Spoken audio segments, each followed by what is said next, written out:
અને ખાડીપુરે દશા રીતસરની સુરતની બગાડી છે અને એ સુરતની દશા જે બગડી છે ને તેની પાછળના કેટલાક કારણો છે અને કેટલાક સવાલો જે છે તે અમે આપને બતાવવા જઈ રહ્યા છે। આ પરિસ્થિતિ આવી કેમ? દર વર્ષે જ્યાં સુરતમાં કેમ ખાડીપુર આવે છે, શા માટે તેનું પરમાનન્ટ કોઈ સોલ્યુશન નથી, આ પણ સવાલ થઈ રહ્યો છે। દર વર્ષે ખાડીપુરની પીડા કેમ સુરતના લોકોને સહન કરવી પડી રહી છે? અલગ અલગ દાવા કરવામાં આવ્યા હતા। પ્રી મોન્સૂન વખતે 40 કરોડ ખર્ચ્યા પણ હતા કે હવે ખાડીપુરનું કામ કરીશું। ક્યાં ગયા 1 કરોડ રૂપિયા?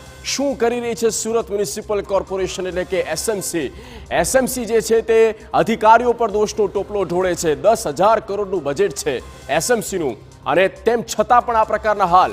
એક સોલ્યુશન પરમાનન્ટ નથી આવતું। ઘણા વર્ષોથી ખાડીપુરથી સુરતીઓ હેરાન થઈ રહ્યા છે।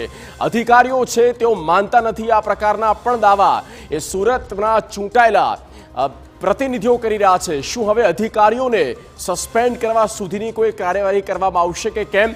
પહેલા તો એ જ નક્કી નથી થતું કે આ ખાડીપુરની પરિસ્થિતિ બની છે અને તેનું સોલ્યુશન કોણ લાવશે? અધિકારી લાવશે કે પ્રતિનિધિ? સુરતની જનતા ક્યાં સુધી સહન કરતી રહેશે? આ સવાલ પણ આજે આ મંચ પરથી ઉઠે છે અને પૂરથી પ્રજા ત્રાહિમામ છે। હવે તો કોઈ નક્કર કામગીરી કરો અને એવી કામગીરી કરો કે દર વર્ષે જ્યાં એ ટેક્સના રૂપિયા જે ખર્ચાય છે સુરતના લોકોના અને તે ટેક્સના પૈસા કમસે કમ સારી સવલતો પાછળ ખર્ચાય। 40 કરોડનો ખર્ચો પણ છતાં એ ખાડીપુરની જે સ્થિતિ છે આ વર્ષે પણ જોવા મળી છે। સુરત માનવ સર્જિત પૂરનો દર સિઝનમાં